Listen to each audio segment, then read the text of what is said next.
What is the difference between a critical thinker and an overthinker? Is there a difference? Yes, there is. Can you be both? Yes, you can.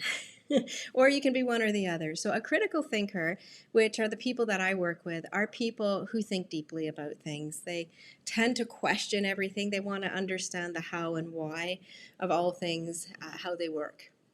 Now, an overthinker is a person who ruminates. They overthink a particular thing, generally to their detriment. So there's no such thing as really overthinking if you're thinking in a positive way, because then it just leads to more happiness or more manifesting of good things.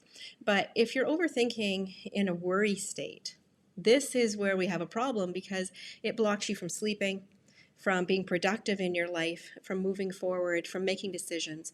There are all kinds of reasons why overthinking in a negative way can be detrimental to your personal life, to your relationships, to your health.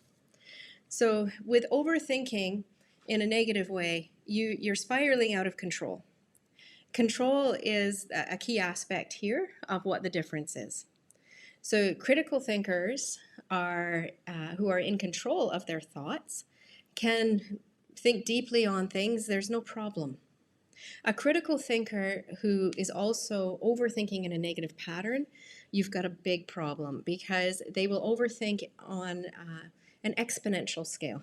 So critical thinkers don't do anything in a small way. They are very driven, dedicated people, and even with overthinking, that's true. They will dedicate a great deal of their energy and life force to overthinking, over worrying, over ruminating something to the point of inaction. So we call that paralysis by analysis. So an overthinker has a higher chance of being a critical thinker has a higher chance of being an overthinker than the average person. However, you can just have an average person who's worrying too much or overthinking small, minor things too much, and that is a problem for them. But for a critical thinker, it stops them in their tracks. It almost freezes them and puts them into a freeze response, which is most common for critical thinkers of all of the different fear responses. Now, critical thinkers have the ability to make a big change in the world, and they're often in a leadership position. They have relationships that are profound and deep. And when they spiral out of control, it affects a lot of people around them. So we want to hone that in to help them with their thoughts, to not project into the future or ruminate on regret in the past, but to be able to be present here in the moment and to be. And that is a huge challenge for critical thinkers. And I'm calling them out, but I call myself out because I'm not asking anybody to do anything that I haven't already done, that mountain I've already climbed. And it's not that once you reach the top you're cured, right? It's a continual thing that you monitor. But when you have skills and strategies, it's brilliant what you can do.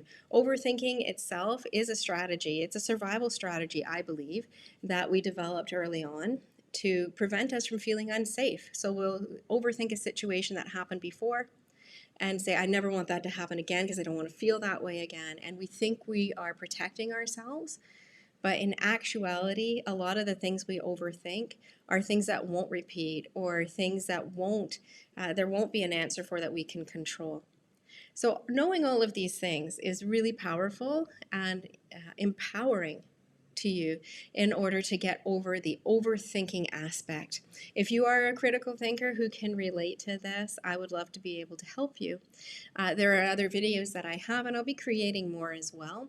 You can also feel free to reach out to me at drcleverly.com for faster, more efficient results that are personalized to you.